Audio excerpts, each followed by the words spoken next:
When Ebony Rhodes was driving her car, she looked in the rearview mirror and saw blue lights flashing. Even though she had never done anything wrong, having a cop follow you around is still scary. So, the police told her to pull over and show them the registration for the car and her driver's license. She didn't have either of them, though, so she had to go to the police station in the end. It was really bad for her, but did this seeming bad thing really change her life forever?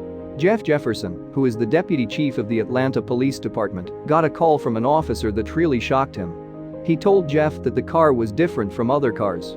It had things that don't go in cars. It had nothing to do with traveling at all. He didn't expect to find something like that in the car, so he had to tell the deputy chief about it so he could make a decision about Ebony after looking at all the facts. What was in her car that made the police officer so shocked? Was she really a criminal who was trying to get away, or was it something else? The junior officer said that her car's back seat was full of clothes and other things that don't usually live in a house. He said that her car was like a small apartment.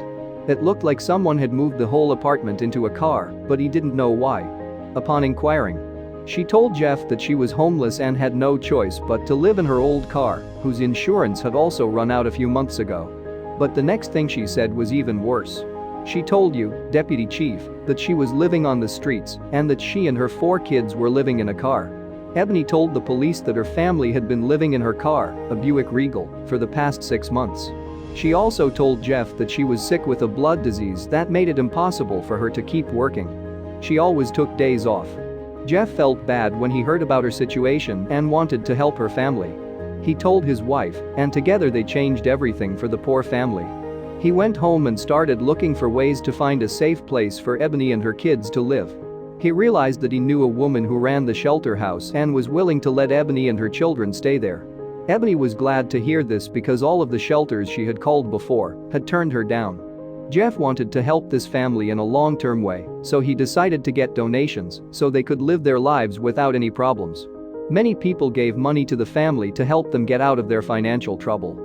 Later, Ebony went to work and got 2 jobs so she could pay for all of her children's needs.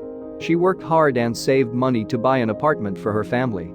Also, her 17-year-old son decided that he needed to be a strong support for his mother and started working part-time while still going to school so that he could help support his family and take on some of the family responsibilities since Ebony couldn't do everything alone because of her chronic blood disease.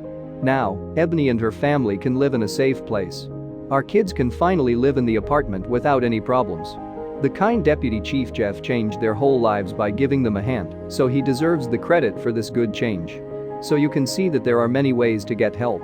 It may look like you're headed for trouble, but God will always have better plans for you if your heart is pure and you always have good intentions.